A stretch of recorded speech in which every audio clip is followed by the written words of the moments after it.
নমস্কার বন্ধুরা, আমাদের চ্যানেলে আবার স্বাগতম। তো বন্ধুরা, আজকে এই ভিডিওর মূল বিষয়টি হচ্ছে লক্ষ্মীর ভাণ্ডার নিয়ে বড় ঘোষণা মমতার। তো দেখে নেব বিস্তারিত আপডেট বিষয়টি। মহিলাদের অর্থনৈতিকভাবে স্বনির্ভর করার লক্ষ্যে মুখ্যমন্ত্রী মমতা ব্যানার্জি লক্ষ্মীর ভাণ্ডার প্রকল্পের সূচনা করেছেন। এবার এই লক্ষ্মীর ভাণ্ডার নিয়ে বড় ধরনের সুখবর দিয়েছেন মুখ্যমন্ত্রী। গত বৃহস্পতিবার নবান্ন থেকে তিনি ঘোষণা করেছেন যে এই লক্ষ্মী ভাণ্ডার প্রকল্পে যুক্ত করা হলো আরও বেশ কিছু উপভোক্তাকে।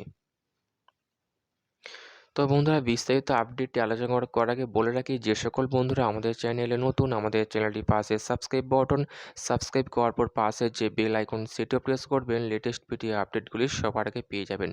দেখে নেওয়া যাক আজকের আরও বিষয়টি। লক্ষ্মী ভাণ্ডার প্রকল্পের অনুদান বাড়ানোর জন্য আবেদন জানিয়ে মুখ্যমন্ত্রীকে চিঠি লিখেছেন বিজেপির সাংসদ। আর সেই দিনই মুখ্যমন্ত্রী নবান্ন থেকে সাংবাদিক বৈঠকের মাধ্যমে জানিয়েছেন যে লক্ষ্মী ভাণ্ডার প্রকল্পে আরও বেশ কিছু মহিলাকে যুক্ত করা হলো। ডিসেম্বর মাস থেকে নতুন করে 5,07,000 মহিলা লক্ষ্মী ভাণ্ডার প্রকল্পে টাকা পাবেন। নতুনভাবে মহিলাদের যুক্ত করার পর এই প্রকল্পের সংখ্যা দাঁড়াবে 2,21,00,000। লক্ষ্মী ভাণ্ডার প্রকল্পের জন্য রাজ্য সরকারের বছরে 625 কোটি টাকা অতিরিক্ত খরচ হবে। আগামী 1 ডিসেম্বর থেকে টাকা দেওয়া শুরু হবে। মুখ্যমন্ত্রী এদিন সাংবাদিক বৈঠকে আরও জানিয়েছেন যে বাংলার মা বোনেদের কাছে লক্ষ্মী ভাণ্ডার হল এক অমূল্য সম্পদ। বহু মহিলারা মুখ্যমন্ত্রী প্রকল্পের মাধ্যমে লক্ষ্মী ভাণ্ডারের জন্য আবেদন করেছেন। প্রায় 24,000 মানুষ মুখ্যমন্ত্রী প্রকল্পের মাধ্যমে লক্ষ্মী ভাণ্ডার প্রকল্পের জন্য আবেদন করেছিলেন। আবার কেউ কেউ দুয়ারে সরকার ক্যাম্পের মাধ্যমে এই প্রকল্পের জন্য আবেদন করেছেন।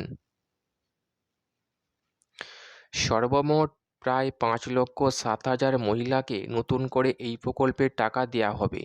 এর জন্য 625 কোটি টাকা অতিরিক্ত খরচ করবে রাজ্য সরকার।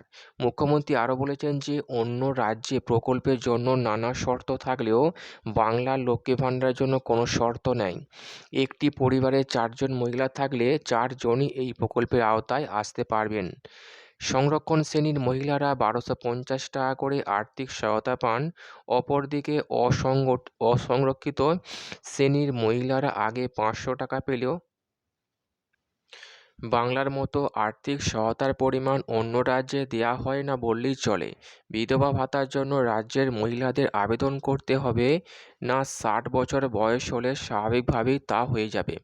তো বন্ধুরা, বুঝতে পারছেন, এই ছিল একটি গুরুত্বপূর্ণ আপডেট। কেমন লাগলো কমেন্ট করবেন, লাইক করতে ভুলবেন না। পরবর্তী আপডেট পাওয়ার জন্য আমাদের চ্যানেলটিকে সাবস্ক্রাইব করে রাখবেন। থ্যাংক ইউ বন্ধুরা, ভিডিওটি দেখার জন্য।